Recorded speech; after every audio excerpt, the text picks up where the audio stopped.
Hello everyone, मैं विनय Upadhyay present कर रहा हूँ और इस वीडियो में हम लोग बात करेंगे सेंटिनल आइलैंड्स के बारे में और उसकी खौफनाक कहानी। एक ऐसा आइलैंड जहाँ से कोई वापस नहीं आता। तो कौन से लोग हैं ये और कैसी इनकी जीवनचर्या है और सरकार इनके बारे में क्या सोचती है और क्यों लोगों को मना किया जाता है इस आइलैंड पे जाने को लेके, इन सभी चीज़ों को समझने की कोशिश करते हैं। सुनाओ, लेट्स स्टार्ट। तो सेंटिनली जनजाति को समझते हैं सबसे पहले। ये लोग अंडमान के नॉर्थ सेंटिनल द्वीप पर रहने वाली निग्रिटो अश्वेत तथा छोटे कद वाले समुदाय के हैं। इन्होंने कभी भी आकस्मिक हमले का सामना नहीं किया है और बाहरी लोगों से ये शत्रुवत व्यवहार करते हैं। मतलब कभी भी इन पे कोई अटैक नहीं हुआ है। इनकी जब से ये जनजाति रही है अपने ही ग्रुप में रहे हैं हमेशा से, और बाहरी लोगों ने इन पे कभी अटैक नहीं किया है और ये बाहरी लोगों को हमेशा दुश्मन समझते हैं, कोई भी हो। शोधकर्ताओं के अनुसार ये लोग शारीरिक बनावट तथा भाषाई समानताओं के आधार पर जारवा समुदाय से जुड़े हुए हैं। किस समुदाय के हैं? जारवा समुदाय से।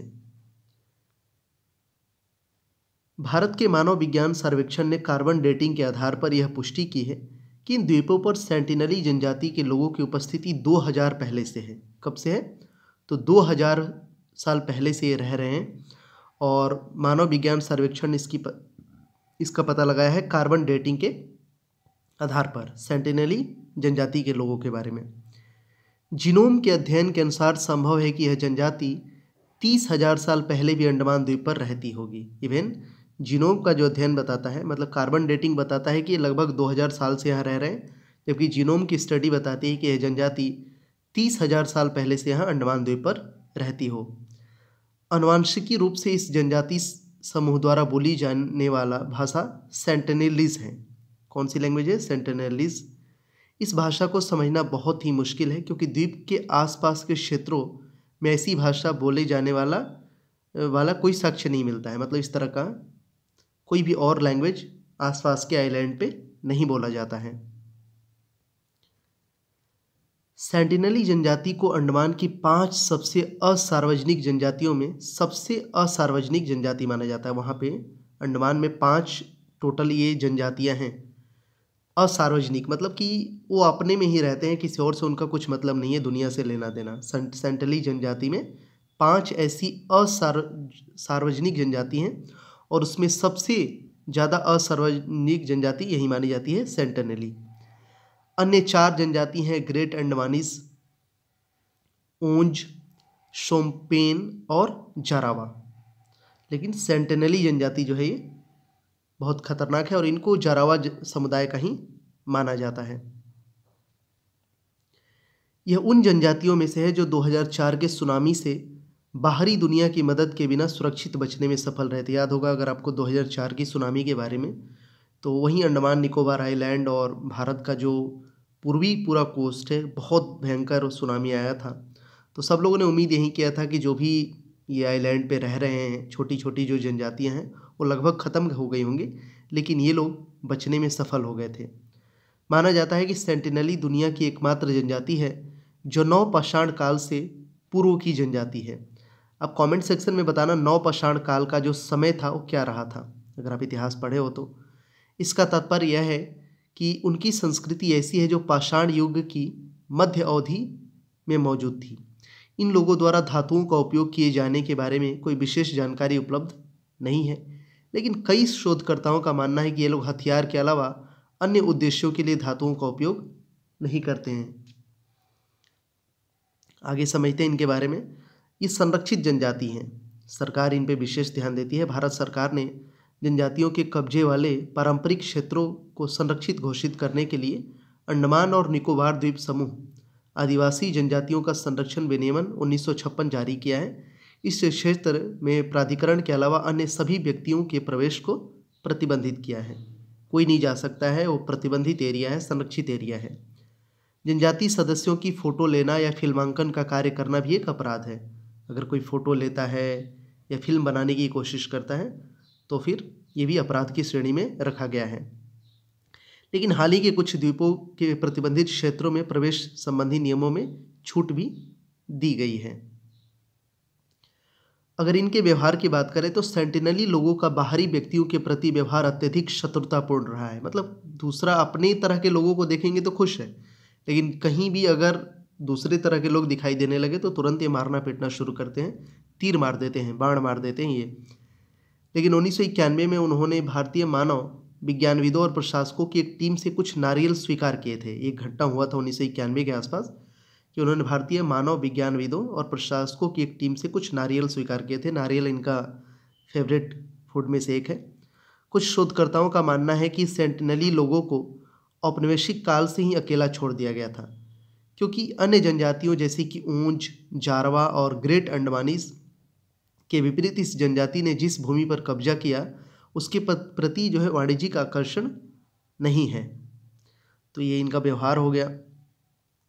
अच्छा, इन लोगों की अगर संख्या की हम बात करें तो सेंसस में 1901 से 1921 तक इनकी संख्या अनुमानतः 117, मतलब ये अनुमान ही लगाया गया है कि 117 के आसपास थी 1901 से 1921 के बीच में।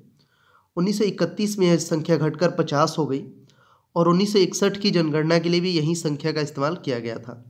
1991 में इनकी संख्या 23 थी और 2001 की जनगणना के अनुसार इनकी संख्या 39 थी, 21 पुरुष और 18 महिलाएं।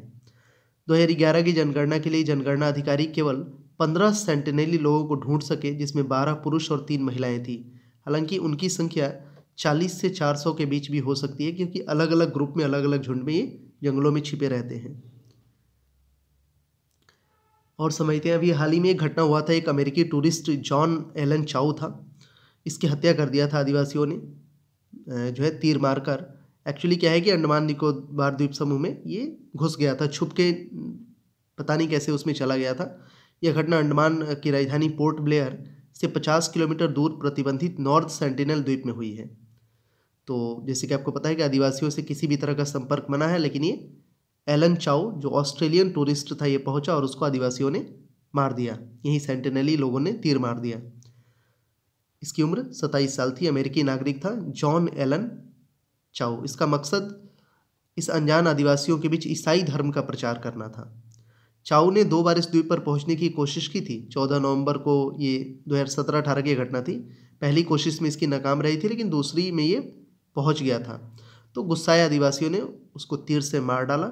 चाउ इससे पहले भी 5 बार वहां अंडमान आ चुका था।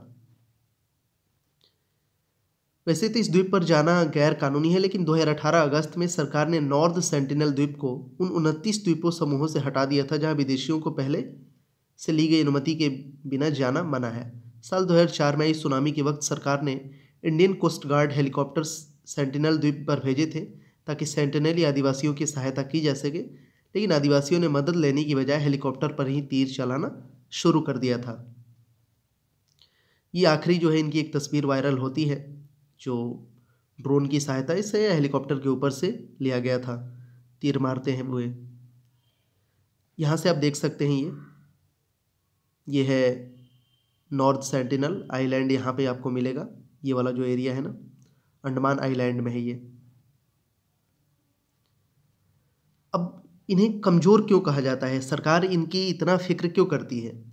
तो ऐसा कहा जाता है कि उन्होंने 60,000 से अधिक वर्षों में बहुत कम या कोई प्रगति नहीं की है। मतलब ऐसा नहीं कि इनकी आबादी बढ़ी हो, बहुत लिमिटेड वे में रहे हैं।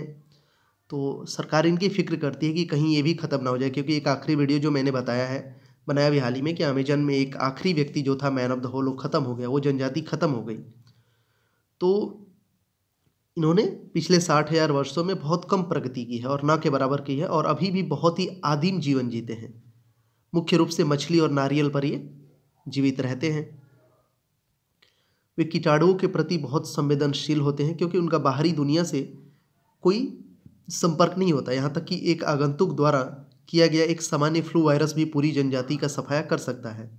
अगर नॉर्मल फ्लू जो होता है ना, हमें फीवर वगैरह होता है, अगर ये वो उनके तक पहुँच गया तो ये ख़त्म हो जाएंगे पूरे। कोरोना वायरस के दौरान भी यही सोचा गया था कि पता नहीं वहाँ तक अगर कोरोना पहुँच गया तो ये पूरे ही ख़त्म हो जाएंगे। 1960 के दशक के बाद से जनजाति तक पहुंचने के लिए मुट्ठी भर प्रयास किए गए, लेकिन सभी बड़े पैमाने पर विफल रहे। उन्होंने बार बार आक्रामक रूप से स्पष्ट किया और वे अलग थलग रहना चाहते हैं। तो सारे लगभग पॉइंट्स मैंने सेंटिनली आइलैंड में रहने वाले जो एक खतरनाक जनजाति हैं उनको समझने की कोशिश की। क्वेश्चन ऑफ द डे आप लोग से है, इसका आंसर कमेंट सेक्शन में करिएगा कि which of the following is the only active volcano not just in India but the whole of South Asia. सवाल यह है कि भारत का एकमात्र एक्टिव वोल्केनो, मतलब जो ऐसा ज्वालामुखी जिसमें उद्गार हमेशा पैदा होता रहता है, एक्टिव ज्वालामुखी है वो भारत का ही नहीं बल्कि पूरे साउथ एशिया में इकलौता है, उसका नाम बताना है। तो कौन सा है वो? Havelock island, greater Nicobar, north Sentinel island, Barren island. इस क्वेश्चन का आंसर करिएगा। और वीडियो कैसा लगा आप हमें बताइए। आप हमें टॉपिक भी सजेस्ट कर सकते हैं कि किस टॉपिक पे मैं वीडियो बनाऊं। Thank you so much for watching this video. Share करिए इसे ज़्यादा से ज़्यादा। अपना फीडबैक जरूर दीजिएगा। किसी भी तरह का डाउट और क्वेरीज हो तो कॉमेंट्स करिएगा। चैनल को सब्सक्राइब करिए। इसी तरह के बहुत सारे बेहतरीन वीडियोज़ में डेली बेसिस पे अपलोड करते रहता हूँ। Thank you so much for watching this video.